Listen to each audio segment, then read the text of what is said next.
The staff panel displays the harmonic progression of the current song. In Mapping Tonal Harmony Pro, every song is stored as a harmonic progression, complete with harmonic functions, chord types, and chord scales. Even if this information isn't visually shown on the staff, it is still embedded in the song's data. The staff panel offers multiple ways to display the harmonic progression, each represented as a distinct layer. Think of these layers as different properties that can be shown or hidden, but are always present and ready to be used. The available layers are the guitar chords in yellow, the chords in black, the arrows and brackets analysis in red, the chord scales in green, the staff slashes, and the functional analysis in Roman numeral notation in blue. You can toggle these layers on and off using the dedicated buttons. Additionally, there are various presets available offering different spacing and font sizes tailored to fit the selected layers for optimal clarity. To learn more about staff display preferences, make sure to watch this tutorial over here. It's important to understand that Mapping Tonal Harmony Pro operates in two distinct modes: playing mode and edit mode. In playing mode, you can't make changes to the harmonic progression, but you can interact with the staff controller to study and analyze the progression. In edit mode, the staff becomes an editable workspace for modifying the progression. If you start a new progression, the app will automatically switch to edit mode, and you'll notice a red outline around the staff, indicating that you're actively editing the song. You can also manually switch to edit mode using this button.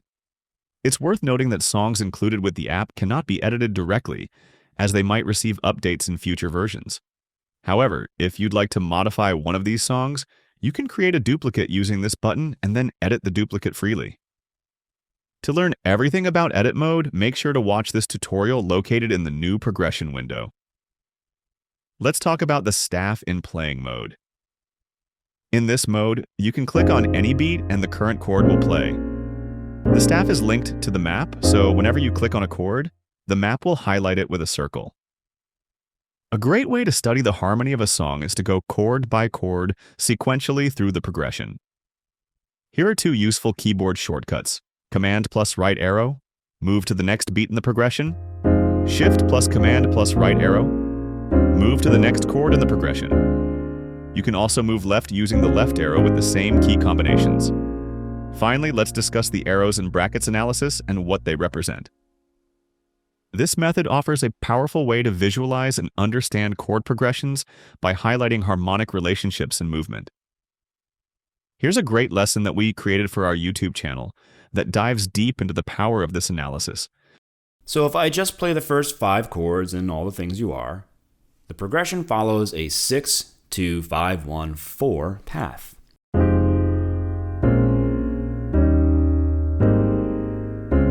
But if we look at the next 5 measures, the harmonic path is exactly the same, a 6-2-5-1-4, only this time it's in a different key.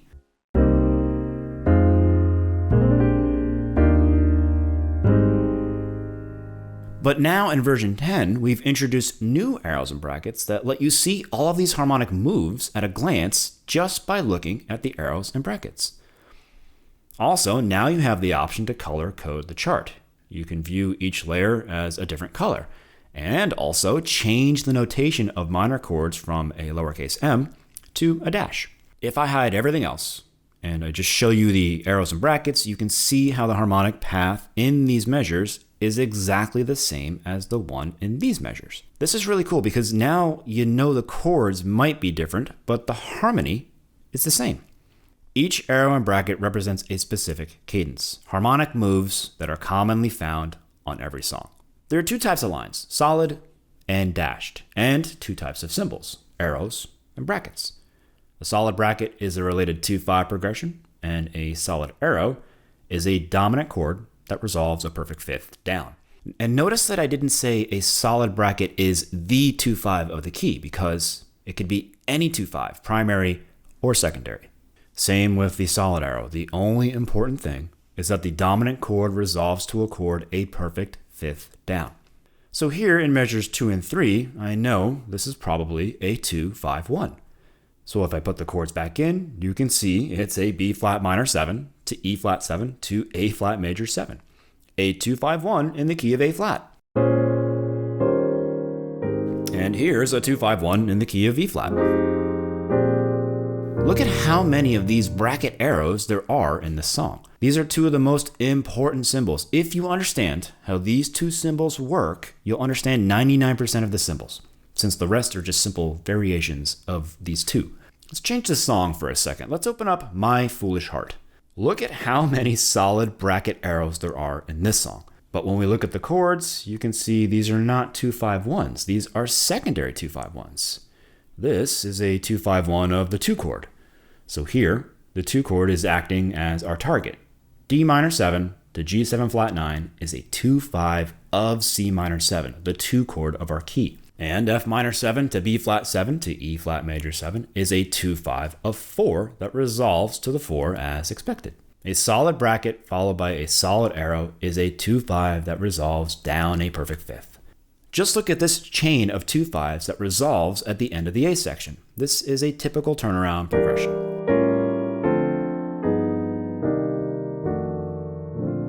As you can see, with just these two symbols, you have a pretty good first approximation at the entire progression. Now there's a couple of solid arrows that are not preceded by a bracket, like in measures 5 to 6. This is a D7 sharp 5 to G minor 7. So this is a dominant chord that resolves a perfect fifth down. So we add a solid arrow. When I see this, I immediately know this chord is a secondary dominant that resolves to its target. But look at the next two chords here. D flat 7 sharp 11. They are connected by a dashed arrow. A dashed arrow represents a dominant chord that resolves a half step down. When you see a dashed arrow, you know there's a tritone substitution going on here. This is because the tritone sub is a tritone away from the original dominant chord, and therefore a half step above the target. Let me show you. If I replace this D flat 7 sharp 11 with a G7, now I have a solid arrow from G7 to C minor 7 because G7 is a dominant chord that resolves a perfect fifth down, and it works great in the tune. The D flat 7 is the tritone sub of the G7. D flat is a tritone away from G7, and therefore a half step above C minor 7, our target. We call these tritone substitutions sub 5s. So if G7 is the 5 of 2, then D flat 7 is the sub 5 of 2. And notice how on the map, all sub 5s are on the opposite side of the circle.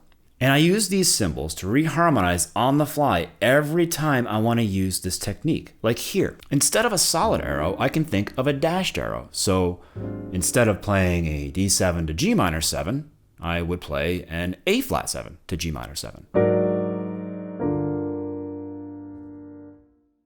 So isn't that awesome? You can reharmonize on the fly if you know what you're doing.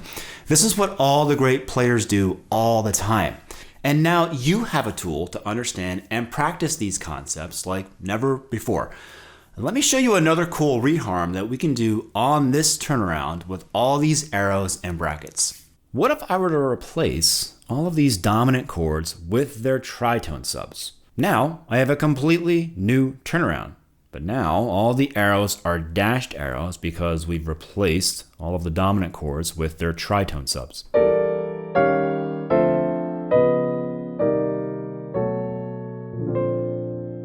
But as a consequence of this reharm, all the brackets are now dashed as well. And that's because the 2 5s turned into 2 sub 5s, and a 2 sub 5 always moves by a half step down. E minor 7 flat 5 to E flat 7, D minor 7 to D flat 7, and C minor 7 to B7.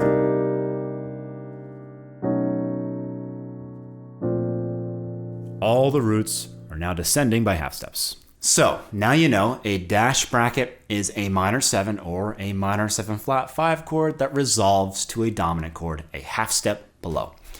These 4 symbols are essential. Make sure you understand what they represent. Trust me, once you get used to them, your playing will improve tenfold. But Mapping Tonal Harmony Pro 10 goes way beyond that. Now, the app will show you delayed arrows as well. Take a look at this turnaround in All By Myself. These arrows are telling us that these are dominant chords that resolve down a perfect fifth, but a chord has been interpolated between them. This is an extended dominant sequence with interpolated two chords.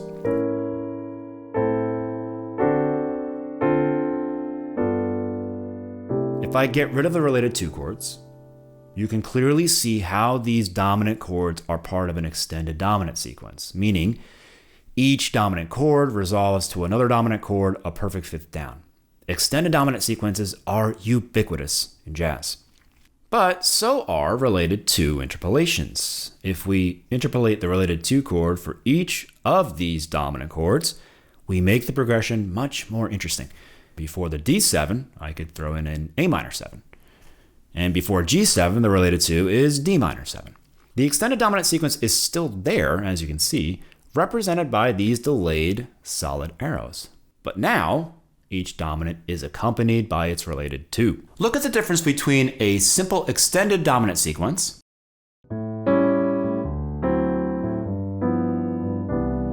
and this new sequence using related two interpolations.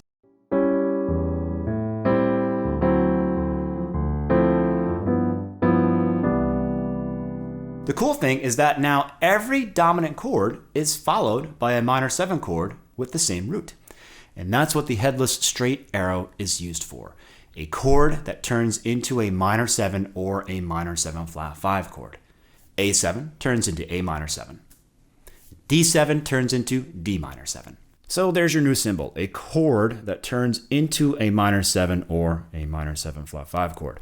The headless arrow is also useful to understand the progression in songs like Afternoon in Paris, where the harmony moves down a whole step, like a 1 major 7 to flat 7 major 7 to flat 6 major 7. And you're always going to find this harmonic move. Look at the first measures. C major 7 turns into C minor. And there's your headless arrow, which makes it the 2 of B flat major 7, the flat 7 chord. And if we turn the B flat major 7 into B flat minor 7, we get the 2 of A flat major 7. Many songs are going to use this technique. So remember, a headless arrow is a chord that turns minor. Another symbol that we've introduced is the circled bracket. This is a minor 7 that resolves down a perfect fifth to another minor 7 chord. When you see this, you know you're following a perfect harmonic path, like a 6-2-5-1 or a 3-6-2-5-1. This is a 6-2-5-1. A minor 7 to D minor 7 is a 6-2, so A minor 7 is going to D minor 7, a perfect fifth down, represented by the circled bracket. In Have You Met Miss Jones, we have two consecutive circled brackets. This is a 3-6-2-5-1. But what happens when instead of these minor 7 chords moving by a perfect fifth, they move by a half step? Well, that would be a dashed circled bracket. That's the case in Christmas Time Is Here. This parallel minor 7 chord progression is a really nice reharm of a 3-6-2-5-1.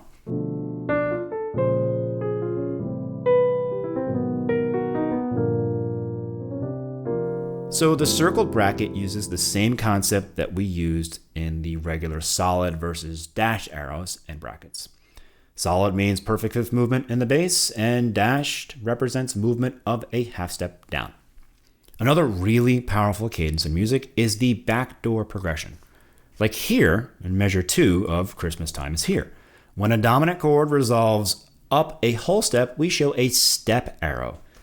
This is always the case in the backdoor progression, flat 7-7 to 1 major 7, which is this E flat 7 to F major 7 here in the song.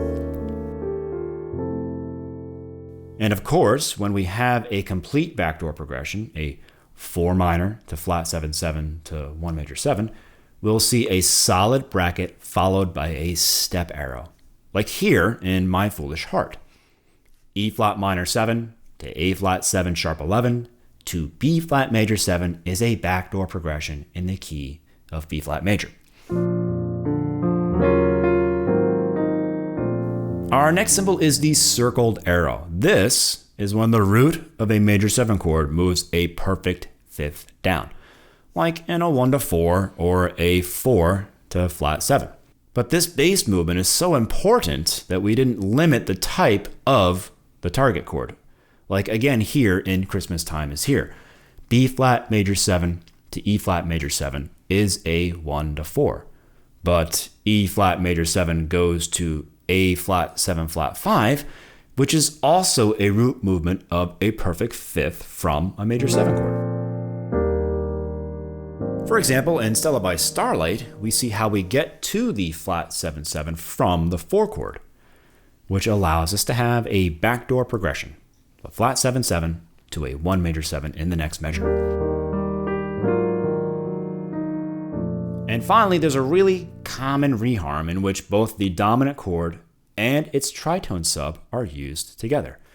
This will create a root movement of a tritone between two dominant chords. Like here in Are You Real?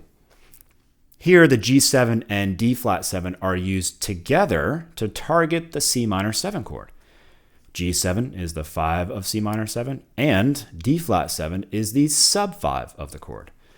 So G7 to D flat 7 are both dominants, a tritone away. We indicate this with an angled solid to dashed arrow. So when I see this, I know this is a dominant and a tritone sub working together.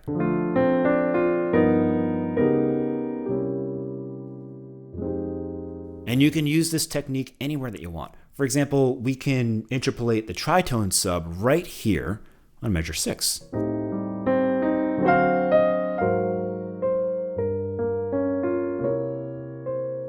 And of course, Mapping Tonal Harmony Pro reflects this technique by using our new symbols. And that's all the symbols. I know it's a lot, but they're really useful, and you don't have to know them all right away.